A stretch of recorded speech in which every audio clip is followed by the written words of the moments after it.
Welcome to சர்சு சமையல். என்னடா இன்னைக்கு அம்மா தோட்டத்துக்குள்ள நிற்கிறாங்களேன்னு பார்க்குறீங்களா? ஆமாங்க, ரொம்ப கிராமிய சூழ்நிலை, அவ்வளோ ஒரு அமைதியாக சூப்பராக இருக்குங்க. நான் இன்னைக்கு இவங்க வீட்டுக்கு தாங்க வந்திருக்கேன். இவங்க எங்கள் அக்கா சம்மந்தியோட சம்மந்திங்க. நான் இவங்களை இன்னைக்கு உங்களுக்கு அறிமுகப்படுத்துகிறேங்க. இவங்க பேர் ராணிங்க. ஹலோ, எல்லாத்துக்கும் வணக்கங்க. நாங்கள் இப்போ லட்டு செய்ய போகிறோங்க. அக்கா வந்து எங்கள் வீட்டுக்கு வந்திருக்காங்க. நாங்கள் அக்காவோட தம்பி வீட்டு கல்யாணத்தில் பார்த்துக்கிட்டோங்க.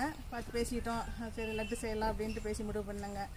அதனால இப்போ எங்கள் வீட்டுக்கு வரேன்னு சொல்லிட்டுருந்தாங்க. சரி வாங்க நாங்கள் செய்யலாம், லட்டு செய்யலாம். ரொம்ப பெரிய மனசோட வாங்க, தாராளமாக செய்யலாம், ஒன்றும் திங்ஸ் எல்லாம் எதுவுமே கொண்டு வராதீங்க, நம்ம பண்ணிக்கலாம் அப்படின்னு சொல்லிட்டு கேட்ட உடனே லட்டு ரொம்ப நல்லா செய்வாங்க. எங்கள் அக்கா வீட்டுக்கெலாம் வந்து செஞ்சு கொடுத்துருக்காங்க. நானும் சாப்பிட்ருக்கேன் அவங்களோட லட்டு.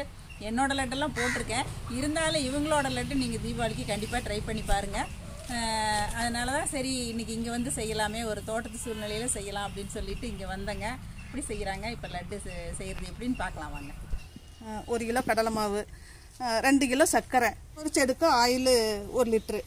இதுக்கு வந்து திராட்சை, முந்திரி, ஏலக்காய் பொடி இதெல்லாம் நம்ம தேவைக்கு போட்டுக்கலாம் இல்லைங்க? தேவைக்கு போட்டுக்கலாங்க. நம்ம என்ன கூட போடுறதுனால போட்டுக்கலாம், நம்மளுடைய விருப்பம். நெய் வந்து 100 ml 100 போதும். அதிகமாக வேணும்னா கொஞ்சம் விருப்பப்பட்டா, அதிகமாக வேணும்னா விருப்பப்பட்டா இன்னும் கூட கொஞ்சம் ஊற்றிக்கலாம். இப்போ மாவு கரைச்சிடலாங்க. மாவு கரைச்சிடலாங்க. இப்போ பாருங்க, மாவு என்ன பதத்துக்கு கரைக்கிறாங்க அப்படிங்கிறத நீங்கள் பார்த்துக்குங்க.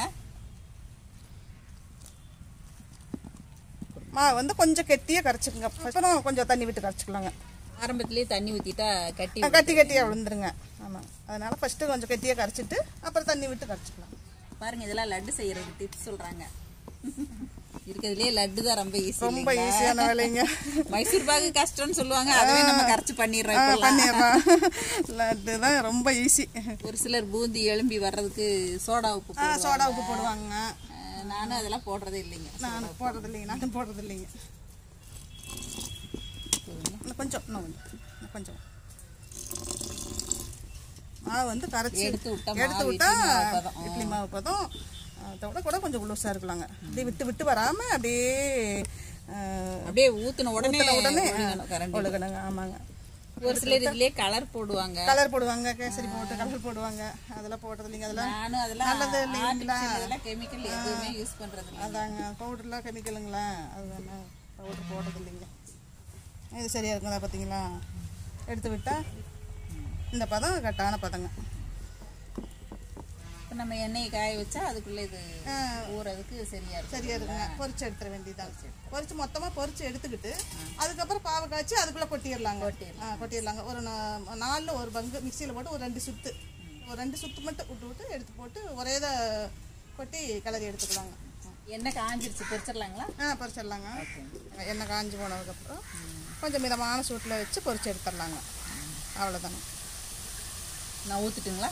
இல்லை, நானே ஊற்றிக்கிறேங்க. ஒருத்தரே சரியா இருக்குங்க.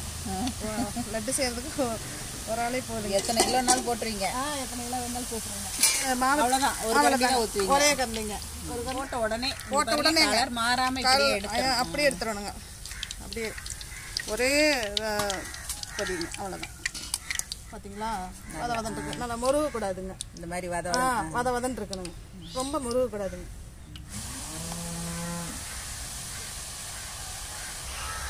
எவ்வளோதாங்க. அப்படியே டக்குன்னு எடுத்துடணுங்க. இல்லைன்னா ரொம்ப முருகிருச்சுன்னா பூந்தி பதம் வராதுங்க. நான் இப்படிதான் பண்ணுவேன், நீங்க என்ன மாதிரியே ஃபாலோ பண்ணுங்க. பூந்தியில அரைக்கிறதுக்கு ஒரு கரண்டி வச்சு இன்னொன்று அதே மாதிரி அப்பதான் டக்குன்னு வேலையாகுங்க. கருவாவது ஒரே மாதிரி வருங்க.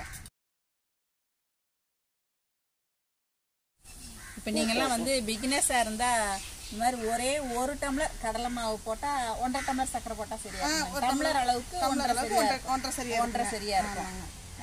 1/4 கிலோ கடலை மாவு போட்டால் 1/2 கிலோ சர்க்கரை 1/2 கிலோ சர்க்கரை அந்த மாதிரி கணக்கு எடுத்து நீங்கள்லாம் பிகினர்ஸாக இருந்தால் இந்த மாதிரி ஈஸியாக செய்யலாங்க. 1/4 கிலோவுக்கு 1/2 கிலோ சர்க்கரை போட்டால் சரியா இருக்கும். இப்போ நம்ம இதே மாதிரி எல்லா பூந்தியும் பொரிச்சு எடுத்துட்டு பாகு வச்சு எல்லாம் ஒரே இதாக போட்டுக்கலாங்க. அப்போ தான் கொஞ்சம் நல்லா ஒரே மாதிரி வருங்க. ஊறது கொஞ்சம் சௌரியமாக இருக்கும். ஒரு சிலர் பார்த்தீங்கன்னா பாவு காய்ச்சி வச்சுட்டு அரிச்சு பாவுக்குள்ளே போட்டுறாங்க. அது வந்து நம்மளுக்கு ஒரே மாதிரி பதம் வர மாட்டேங்குதுங்க. அது மாதிரி செஞ்சு பார்த்துட்டு தான் அப்புறம் இப்போ இந்த மெத்தேடு ஃபாலோ பண்ணுறாங்க. இப்போ இந்த மாதிரி நாங்கள் வந்து எல்லா பூந்திகளையும் நாங்கள் பொரிச்சு எடுத்துகிட்டு வந்துடுறோங்க. பாகு காய்ச்சிக்கலாம்.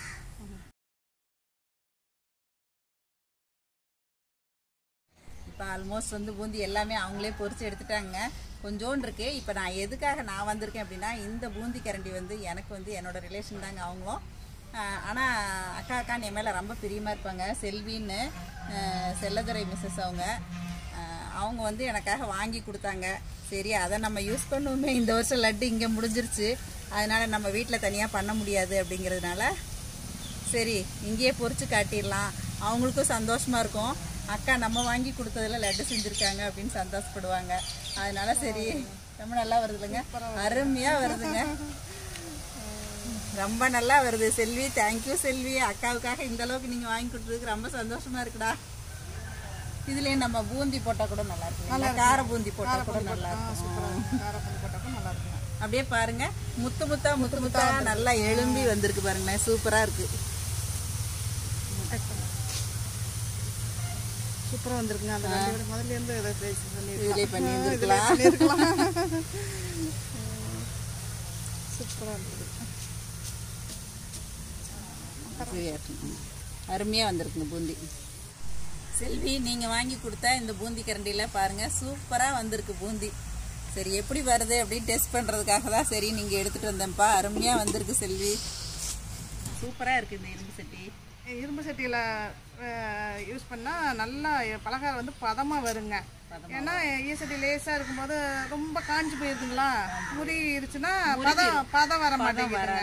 இரும்பு சட்டி தான், இரும்பு சட்டி இல்லைன்னா இண்டோலி சட்டியில் வந்து கெட்டியாக இருக்குது இல்லைங்க, கெட்டி சட்டி அந்த மாதிரி கூட யூஸ் பண்ணிக்கலாங்க. முடிஞ்ச வரல இரும்பு சட்டி யூஸ் பண்ணுறது மாதிரி பலகாரத்துக்கெல்லாம் இரும்பு சட்டி யூஸ் பண்ணுறது ரொம்ப நல்லதுங்க. சும்மா வச்சுருங்க கை கழுவிட்டு வாங்க, நாங்கள் பார்த்துக்கலாம். கழுவிக்கிறோம் வாங்க.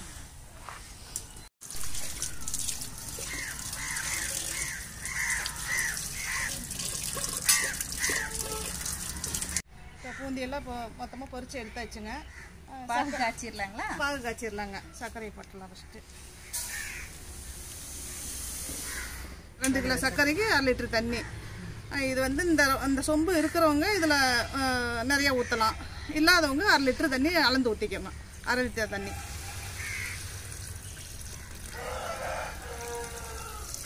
ஓகேங்களா. சர்க்கரை மிதக்கவும் ஊற்றுறவங்க ஒரு சிலர் ஊற்றுறாங்க, அளந்து ஊற்றாமல் ஊற்றுறாங்க. இருந்தாலும் அளந்து ஊற்றிட்டோம்னா நம்மளுக்கு வந்து பதம் கரெக்டாக வருங்க. புதுசாக செய்கிறவங்களுக்கு ஈஸியாக வந்துடும். நம்ம தண்ணி சர்க்கரை மிதக்கலின்னு கொஞ்சம் கூட தண்ணி ஊற்றிட்டோம்னா ரொம்ப அதிகமாக போயிடுங்க. ஆமாங்க, பாகு அதிகமாக போயிடுங்க. இது கரெக்டாக போயிடுங்க. இது கம்பி பதம் வச்சுக்கோங்க. கம்பி பதங்க, கம்பி பதம் காமிக்கலாங்க. இப்போ இது பதம் வரட்டுங்க, பதம் வரட்டுங்க பார்க்கலாம். இப்போ இந்த பூந்தி பொரிச்சது எல்லாமே வந்து இந்த பாத்திரத்தில் போட்டிருக்கோங்க. இப்போ இதில் ஒரு செட் எடுத்தது கடைசியாக மட்டும் கொஞ்சமாக, அதாவது 4 பங்கில் 1 பங்கு வந்து மிக்சியில் ஓட்டிக்கலான்னு சொன்னாங்க இல்லைங்களா. இப்போ மிக்சியில் வந்து இப்போ இதை அவங்க ஒன்றும் பாதியமாக அரைச்சி எடுத்துட்டு போகிறாங்க. ரொம்ப நைஸாகவும் அரைக்கக்கூடாது, ரொம்ப நைஸாக இருக்கணும். ஒரு சுற்று விட்டால் போதும், ஒரு சுற்று விட்டால். இப்போ நீங்கள் இதை மட்டும் அரைச்சி எடுத்துக்கலாம். இதை மட்டும் அரைச்சி எடுத்துக்கலாம். இதை மட்டும் அரைச்சி எடுத்துக்கலாம். நீங்கள் அரைச்சிட்டு வந்துருங்க, நான் பாகு காய்ச்சி. இப்போ பாருங்கள் பதம் நல்லா வந்துருச்சு. இப்போ தொட்டு காட்டுறாங்க, இப்படி வரணுங்க. இப்படி வருது பார்த்தீங்களா, ஒரு கம்பி லைட்டாக வரணும், அவ்வளோதான். அவ்வளோதான். இப்போ உள்ளே பாருங்கள் நல்லா வந்து கலரே அப்படியே மாறிடுச்சு. இப்போ இதில் நம்ம பூந்தியெல்லாம் போட்டுக்கலாம். பூந்தியெல்லாம் போட்டுக்கலாங்க. பாருங்கள் உங்ககிட்ட காட்டின அந்த ஒரு பங்கை வந்து நல்லா மிக்சியில் இந்த மாதிரி ஓட்டி எடுத்துக்கிட்டாங்க. ஒன்றும் பாதியமாக ரொம்ப நைஸாக அரைக்காமல் இந்த மாதிரி அரைச்சிருக்காங்க. இப்போ இது வந்து சேர்த்துடலாம். இப்போ அடுப்பை ஆஃப் பண்ணியாச்சு இல்லைங்களா? ஆஃப் பண்ணியாச்சுங்க. இப்போ அடுப்பை ஆஃப் பண்ணிட்டு தான் நாங்கள் வந்து சர்க்கரை பாகில் இந்த பூந்தியெல்லாம் சேர்க்குறோம். ஏலக்காய் தூளும் நாங்கள் தேவைக்கு எடுத்து வச்சுருக்கோங்க, அதையும் சேர்த்துறோம் இப்போயே. ஏன்னா இதெல்லாம் நல்லா கொட்டி கிளறி விடணும் இல்லைங்களா? கிளறி விடணும். இதெல்லாம் கொட்டி 1 நிமிஷம் கிளறி விட்டு ஒரு 2 நிமிஷம் அடுப்பில் வச்சு இந்த மாதிரி கிளறி விடணுங்க. ஏன்னா பூந்தி அரைச்சி வச்சு ஆறிடுச்சுங்க இல்லையா, அதனால கொஞ்சம் சூடேற வரையில் ஒரு 2 நிமிஷம் வச்சுட்டு ஆஃப் பண்ணிடலாங்க. அந்த சூட்டில் இருந்தால் நல்லா புழுங்கும் இல்லைங்களா? புழுங்குங்க, நல்லா ஊறிக்கும். இப்போ ஒரு 2-3 நிமிஷம் அடுப்பு பற்ற வச்சு நல்லா ஜீராக்கில் பூந்தி போட்டதுக்கப்புறம் அடுப்பு பற்ற வச்சு கிளறிட்டாங்க. இப்போ வந்து நம்ம முந்திரி திராட்சை எல்லாம் வறுத்தாச்சுங்க நெய்யில். இப்போ இதையும் சேர்த்துக்கலாங்க.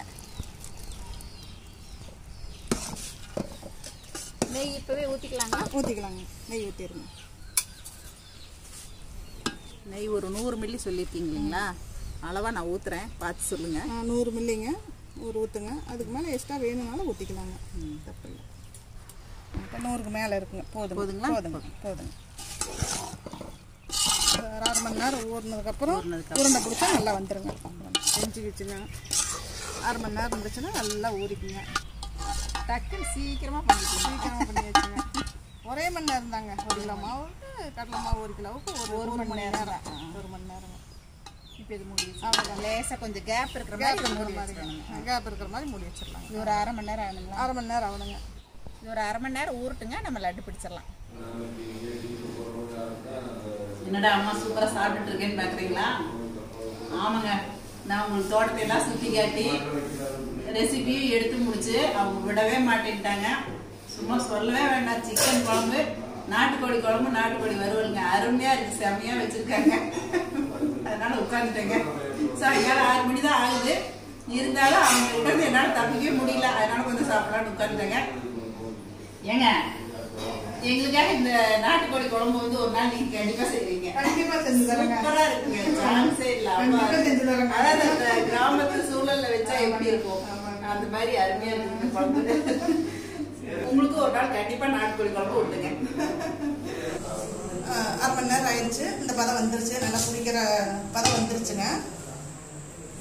இதை பாருங்க, நல்லா வருது பார்த்தீங்களா? உருண்டை பிடிக்க நல்லா வருதுங்க. அவ்வளோதாங்க. நீங்கள் நல்லா சேஃபாக வரலீங்கன்னா ஒரு தடவை பிடிச்சி வச்சுட்டு 2வது தடவை மறுபடியும் கொஞ்சம் ஆறுனதுக்கப்புறம் இப்படி பிடிச்சிங்கன்னா நல்லா வலுவலுன்னு நல்லா உருண்டை பிடிக்க நல்லா உருண்டை பார்க்க நல்லா அழகாக இருக்குங்க. பாருங்க, சூப்பரா உருட்ட ஆரம்பிச்சிட்டாங்க. அருமையா வந்திருக்கு லட்டு. நல்லா கிளறி விட்டுட்டீங்க இல்லைங்களா? கிளறி விட்டாச்சுங்க. நல்லா கிளறி விட்டாச்சுங்க. மிக்சியில அரைச்சிருக்கிறதுனால நல்லா பிடிக்கிறதுக்கு வந்து ரொம்ப ஈஸியா வரைக்கிறாங்க. நாளில் ஒரு படங்கு மிக்சியில் அரைச்சி போட்டனால கொஞ்சம் பிடிக்கிறதுக்கு நல்லா சேஃபாக வருங்க. நல்லா வருங்க. உட்காந்து பிடிங்க. நானும் உட்காந்து பிடிக்கிறேன். நாங்கள் இப்போ இந்த மாதிரி மிக்ஸ் பண்ணி வச்சது எல்லாத்தையுமே நாங்கள் லட்டா உருட்டிட்டு வந்துடுறோங்க. முடிச்சிடறோம். இப்போ பாருங்க, நம்ம லட்டெல்லாம் ரொம்ப சூப்பராக ரெடி ஆயிடுச்சுங்க. இவ்வாறு கரெக்டான பதத்துக்கு வந்துருக்குது. உதிரலை, ஒரு மாதிரி பிசுபிசுப்பா இல்லை. ரொம்ப சூப்பரா ரெடி பண்ணி கொடுத்துட்டாங்க. இப்போ இது வந்து நாங்க டேஸ்ட் பண்ண போறது இல்ல. வாங்க ஹாலுக்கு போலாம். நல்லா செஞ்சு வச்சுங்கன்னா டேஸ்ட் பண்ணி பாருங்க. இவங்க வந்து அவங்க சன்னுங்க. இவங்களுக்கு ஒரு பொண்ணு ஒரு பையன். பொண்ணு வந்து வெளியில இருக்காங்க, துபாயில இருக்காங்க. இப்பதான் கால் பண்ணி பேசினாங்க. அவங்களும் லட்டு செய்யற அப்படின்னு சொன்னாங்க தீபாவளிக்கு. எங்க வீட்டுல அதிகமா ஸ்நாக்ஸ் எல்லாம் சாப்பிட மாட்டாரு. இன்னைக்கு அவங்க அண்ணா டேஸ்ட் பண்ணி கொடுங்கன்னு சொன்ன உடனே எடுத்து சாப்பிட்டாரு. நல்லா இருக்கு. சூப்பரா இருக்கு. அருமையா இருக்குங்க. 1 கிலோ கடலை மாவு போட்டிருக்காங்க. 1 கிலோக்கு எத்தனை லட்டு சைஸ்? 110 இருந்து 120 வரல வரும். 120. நம்ம உருட்டுற சைஸை பொறுத்து. 120 1/2 கிலோ போட்டா 60 தாராளமா. என்னங்க பாருங்க, 1 கிலோ லட்டு அப்படியே ரொம்ப அசால்ட்டா 1 மணி நேரத்துல செஞ்சு முடிச்சிட்டாங்க. நான்லாம் எந்த ஹெல்ப்பும் பண்ணலைங்க. உருட்டுறதுக்கு தான் கூட கொஞ்ச நேரம் உட்கார்ந்தேன். ரொம்ப அருமையா செஞ்சுட்டாங்க. எப்படிங்க நீங்க லட்டு இவ்வளவு ஆர்வமா இவ்வளவு சீக்கிரம் பண்ணிட்டீங்க? நீங்க லட்டு முதல்ல இருந்து நல்லா செய்வேங்க. கொஞ்சம் செஞ்சு முதல்ல கொஞ்சம் நல்லா இல்லாம வந்துச்சு. அப்புறம் மறுபடியும் பார்க்க செஞ்சு பழக அப்படியே நல்லா செய்ய வந்துருச்சுங்க. காலேஜுக்குலாம் பசங்க ரொம்ப விரும்பி சாப்பிடுவாங்க. பசங்க அந்த பையன் காலேஜ் படிக்கும் போது லட்டு செஞ்சு கொண்டு வான்னு சொல்லி ரொம்ப விரும்பி சாப்பிடுவாங்க. அதனால எப்ப போனாலும் செஞ்சு கொடுத்துருவாங்க. அருமையா வந்துருக்கு. கரெக்டா வந்துருக்குது பதம். போட்ட வீடியோ எல்லாத்தையும் பார்ப்பாங்க. எந்த வேலை இருந்தாலும் வீடியோ வந்துருச்சுன்னா டக்கு அந்த வேலையை கொஞ்ச நேரம் ஒதுக்கி வச்சுட்டு அந்த வீடியோ பார்த்துட்டு தான் மறு வேலை. சந்தோஷமா இருக்குது எனக்கு. எல்லாத்துட்டும் சொல்லுவாங்க, வீடியோ இந்த மாதிரி வீடியோ போடுறாங்க பாருங்க, சமையல் நல்லா கத்துக்கங்கிறதுனா பார்த்து கத்துக்கங்க, வீடியோ பாருங்க, நல்லா செய்யறாங்க அப்படின்னு சொல்லி என்ன எங்க வந்தாலும் என்னை ரொம்ப என்கரேஜ் பண்ணுவாங்க. இந்த மாதிரி இருக்கவங்க எல்லாம் சொல்றதுதான் எனக்கு ஒரு பெரிய ஒரு பிளஸ்ங்க. நான் கேட்ட உடனே அவங்க வந்து வாங்க செய்யலாம் அப்படின்னு சொல்லிட்டு, இந்த காலத்துல யாருங்க இதுக்கெல்லாம் வீடியோ எடுக்கிறதுக்கு ஓகே எல்லாமே நானே பண்ணித்தரேன் வாங்க அப்படின்னு சொல்லி இருக்கிறதுலயே அவங்களோட பெரிய மனசு தெரியுது பாருங்க. எனக்கு இன்னைக்கு வந்தது ரொம்ப ரொம்ப சந்தோஷமா இருக்குது. எனக்கு இங்க வந்துட்டு போறதுக்கே மனசே இல்லைங்க. அவ்வளோ ஒரு இதா இருக்குது. இன்னொரு நாள் கண்டிப்பா வரணும்னு இருக்கிறாங்க. கண்டிப்பா இன்னொரு வீடியோ மிஸ் பண்ணாம பார்ப்பாங்க. டெய்லி வீடியோ வந்து மிஸ் பண்ணாம பார்த்துட்டு இருப்பேன். எனக்கு தெரிஞ்சவங்க சொல்லிட்டு தான் இருப்பேங்க. டெய்லி சொல்லுவேன், இந்த போட்டிருக்காங்க, நானும் அனுப்புவேன், மற்றவங்களுக்கு சொந்தக்காரங்களுக்கு எல்லாம் அனுப்புவேன். ரொம்ப சந்தோஷங்க. நீங்க செஞ்சு கொடுத்ததுக்கு ரொம்ப ரொம்ப தேங்க்யூங்க. இந்த வீடியோ பார்த்துட்டு இந்த லட்டை நீங்க கண்டிப்பா ட்ரை பண்ணி பாருங்க. இதை பார்த்துட்டு எப்பயும் போல உங்களோட ஃபீட்பேக் சொல்லுங்க, ஷேர் பண்ணுங்க, சப்ஸ்கிரைப் பண்ணுங்க. தேங்க்யூ. சரசு சமையல் பாருங்க, சமையல் நல்லா பண்ணுங்க. எல்லாருக்கும் நன்றிங்க. சரசு சமையல் பாருங்க, சமையல் நல்லா பண்ணுங்க. மேலும் மேலும் மென்மேலும் அவங்க வளர வாழ்த்துக்கள். நன்றி நன்றி.